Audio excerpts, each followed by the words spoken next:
आज हम बात करने वाले हैं 2022 में उत्तराखंड के होने वाले चुनाव के बारे में। चुनाव एवं राजनीतिक अध्ययन पीठ यानी centre for study of election and politics की टीम उत्तराखंड पहुंच चुकी है। हम लोग यहां आगामी कुछ दिनों तक रहने वाले हैं।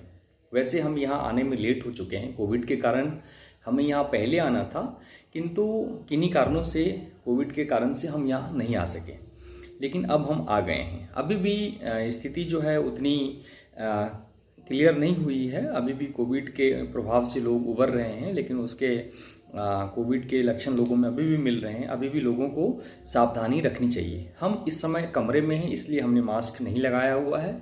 हम जैसे ही इस कमरे से बाहर निकलेंगे कि हम लोग भी मास्क लगाएंगे। ये जो चुनाव होगा उत्तराखंड का, ये बहुत ही महत्वपूर्ण होगा। वैसे अगर ज्योग्राफिकली देखा जाए तो उत्तराखंड एक छोटा सा राज्य है, लेकिन छोटा राज्य होने के बाद भी बहुत ही महत्वपूर्ण राज्य है। यहाँ पर विधानसभा की चुनाव होने वाली 70 सीटें हैं और एक सीट ऐसी है जिस पर एंग्लो इंडियन को नॉमिनेटेड किया जाता है। 2017 में जब यहाँ पर चुनाव हुआ था, उस समय 70 में से 57 यानी 57 सीट भारतीय जनता पार्टी को मिली थी और बाकी के सीट पे यहाँ की जो मुख्य विपक्षी दल है कांग्रेस पार्टी, उसको मिली थी। उस समय भारतीय जनता पार्टी ने त्रिवेंद्र सिंह रावत को अपना नेता बनाया और वो उत्तराखंड के मुख्यमंत्री के रूप में लगभग 4 वर्ष तक रहे।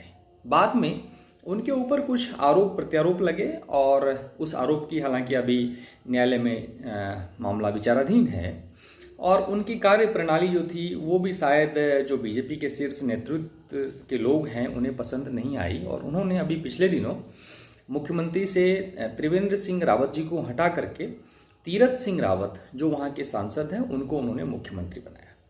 लोकसभा की दृष्टि से यहाँ पर लोकसभा की कुल 5 सीटें हैं और त्रिवेंद्र सिंह रावत जो है वो विधानसभा के वो रहे हैं, सदस्य रहे हैं और मुख्यमंत्री भी रहे हैं, लेकिन तीरथ सिंह रावत जो है ये वर्तमान समय में लोकसभा के सांसद हैं और उत्तराखंड से ही केंद्रीय मंत्री रमेश पोखरियाल निशंक लोकसभा के सांसद हैं।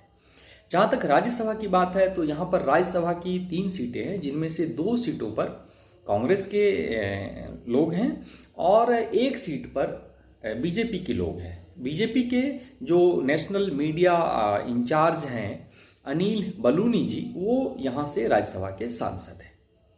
वैसे अगर देखा जाए तो ज्योग्राफिकली ये एरिया बहुत छोटा है, लेकिन जो राइट विंग पॉलिटिकल पार्टी है उनका जो एजेंडा है गंगा को लेकर के, गाय को लेकर के, गीता को लेकर के, उस एजेंडे को कहीं ना कहीं उत्तराखंड देवभूमि से एक बल मिलता है।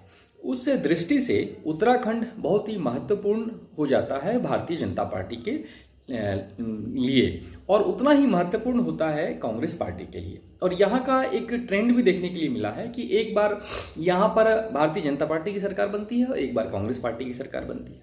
ये एक ट्रेंड यहाँ पे चलता रहता है। अब देखना ये होगा कि 2022 में किस पार्टी की यहाँ पर सरकार बनती है और ये जो चुनाव होगा उस चुनाव में मतलब देखा जाए तो बहुत ही कांटे की टक्कर होगी और दोनों ही पॉलिटिकल पार्टी के लिए मतलब संघर्ष की स्थिति होगी। मुकाबला इतना आसान नहीं होगा क्योंकि अभी आपने देखा कि भारतीय जनता पार्टी में अगर सब कुछ ठीक होता तो वो अपने मुख्यमंत्री को नहीं बदलते। दूसरी तरफ जो कांग्रेस पार्टी है उसका जो संगठन है वो स्थिति ठीक नहीं है उनका संगठन कहीं ना कहीं कमज़ोर हुआ है। हम लोग अभी उत्तराखंड में कुछ दिन रहने वाले हैं। यहाँ पर हम तमाम मुद्दों को लेकर के सर्वे करेंगे, हमारी टीम के लोग करेंगे। हम ये जानने का कोशिश करेंगे कि यहाँ के जो पहाड़ी एरिया है उनकी क्या समस्याएं हैं, जो अर्बन एरिया है, जो प्लेन का एरिया है, वहाँ की समस्याएं क्या है, किस तरीके से उन समस्याओं से वहाँ के लोग जूझ रहे हैं, बीजेपी का क्या एजेंडा हो सकता है आगामी चुनाव में, कांग्रेस का क्या एजेंडा हो सकता है और उन एजेंडे पे वहाँ के लोग जो है वो कितना भरोसा करेंगे, अभी वर्तमान विधायकों से वो कितना संतुष्ट हैं। इन सब मुद्दों को लेकर के हमारे पास में एक फॉर्म है, हम उस फॉर्म को फिलअप कराएंगे जिसमें एक क्वेश्चनर बना हुआ है, बहुत सारे क्वेश्चन हैं, उनका हम जवाब देंगे, ढूंढेंगे। उसके बाद हम एक उसको जो है कंसोलिडेट करके एक रिपोर्ट तैयार करेंगे और उसके आधार पर हम बताने की स्थिति में होंगे कि अगर अभी चुनाव होते हैं उत्तराखंड में, तो वहाँ पर किस पार्टी की सरकार बनने की संभावना है।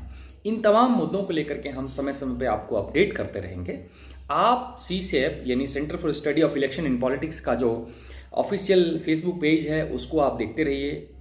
हमारी वेबसाइट पे आप विज़िट कर सकते हैं csap.com को, और ट्विटर पे और अन्य माध्यमों से हम आपको समय समय पे जानकारियाँ देते रहेंगे। धन्यवाद।